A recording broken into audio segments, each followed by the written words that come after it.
Hi friends, welcome back to my YouTube channel. ಎಲ್ಲರೂ ಹೇಗಿದ್ದೀರಾ? ನಾವು ಇವತ್ತು ಊರಿಗೆ ಹೋಗ್ತಾ ಇದ್ದೀವಿ, ನಮ್ಮ ಅತ್ತೆ ಕರ್ಕೊಂಡು. ಅವ್ರಿಗೂ ಬಿದ್ದುಬಿಟ್ಟು ಕಾಲು ಹೇಟ್ ಮಾಡ್ಕೊಂಡಿದ್ರು. ದಯವಿಟ್ಟು ಎಲ್ಲರೂ ಕೇರ್ಫುಲ್ ಆಗಿರಿ ಅಂತ ಹೇಳ್ತೀನಿ.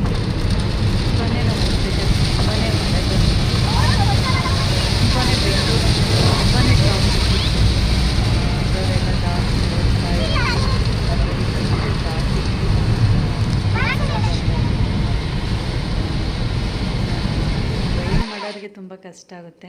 ಬಟ್ ನಮಗೆ ಫುಲ್ ಖುಷಿ ಆಗ್ತಿತ್ತು. ಮನೆಗೆ ಹೋದ್ವಿ. ಈವ್ನಿಂಗ್ ಟೈಮು ಚಿಕನ್ ತಂದಿದ್ರು, ಅವ್ರು ಮಾಡ್ತಾಯಿದ್ರು.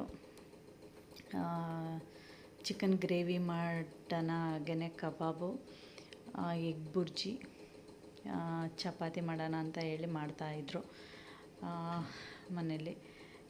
ತುಂಬಾ ಚೆನ್ನಾಗಿ ಟೇಸ್ಟಿಯಾಗಿ ಮಾಡ್ತಾರೆ ಇವರು.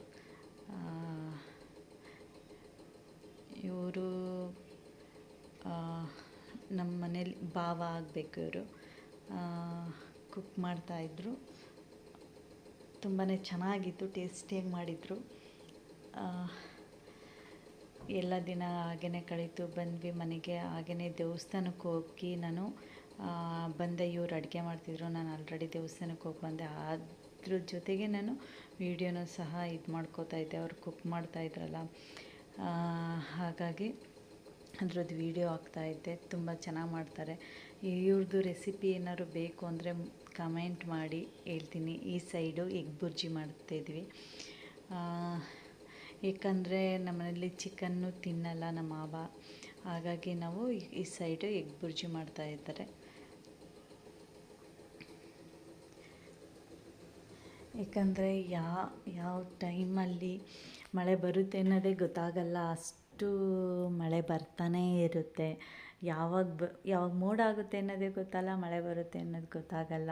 ಸ್ವಲ್ಪ ದಿನ ಬಿಸಿಲು ಅಂತಿದ್ವಿ, ಈಗ ಮಳೆ ಅನ್ನಂಗೆ ಆಗ್ತಿದೆ. ಇನ್ನು ಸ್ವಲ್ಪ ದಿನ ಚಳಿ ಅಂತ ಅಂತಿರ್ತೀವಿ ಯಾವಾಗ್ಲೂ. ಇಲ್ಲಿ ಕುಕ್ ಆಗ್ತಾಯಿದೆ. ಇಲ್ಲಿ ಹಾಕಿರೋದು ಎಗ್ ಬುರ್ಜಿಗೆ ಆನಿಯನ್ನು, ಕರಿಬೇವು, ಚಿಲ್ಲಿ, ಹಾಗೆಯೇ ಶುಂಠಿ ಬೆಳ್ಳುಳ್ಳಿ ಪೇಸ್ಟ್ ಹಾಕಿದ್ದಾರೆ.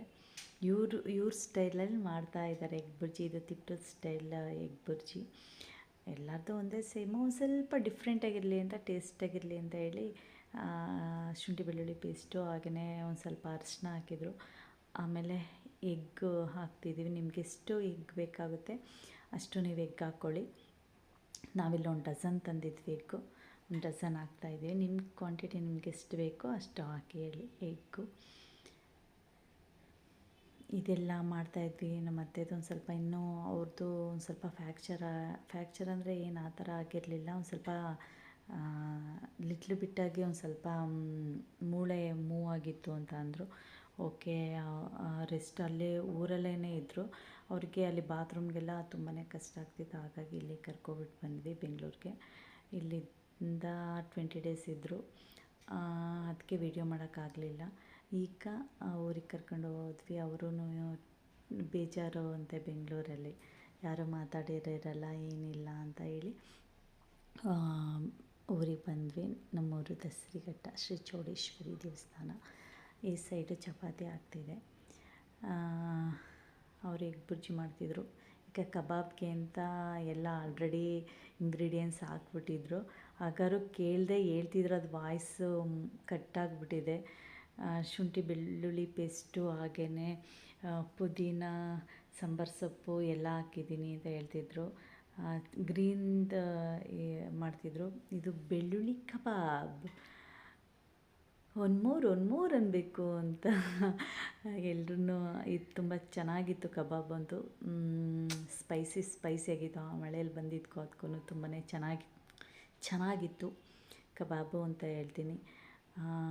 ತುಂಬ ಚೆನ್ನಾಗಿ ಕುಕ್ ಮಾಡ್ತಾರೆ ಅವರು. ನಮ್ಮಲ್ಲಿ ಫೇಮಸ್ ಇವರು. ಎಲ್ಲರೂ ನಿಮ್ಮ ಮನೇಲಿ ಮಾಡ್ಕೊಳ್ಳಿ, ತಿನ್ಕೊಳ್ಳಿ. ಈ ರೆಸಿಪಿ ನೋಡ್ತೀರಾ, ನಿಮಗೂ ಚಿಕನ್ ತಿನ್ನಬೇಕು ಅನಿಸುತ್ತಲ್ವಾ? ಅದಕ್ಕೇ ನೀವು ಮನೇಲಿ ಮಾಡಿಕೊಂಡು ತಿಂದ್ಕೊಂಡು ಖುಷಿಯಾಗಿರ್ರಿ. ಇದೆಲ್ಲ ಆಗ್ತಿದೆ. ನಾನು ಆಲ್ರೆಡಿ ದೇವಸ್ಥಾನಕ್ಕೆ ಹೋಗ್ಬಿಟ್ಟು ಬಂದೆ. ಅದು ದೇವಸ್ಥಾನದ ವೀಡಿಯೋ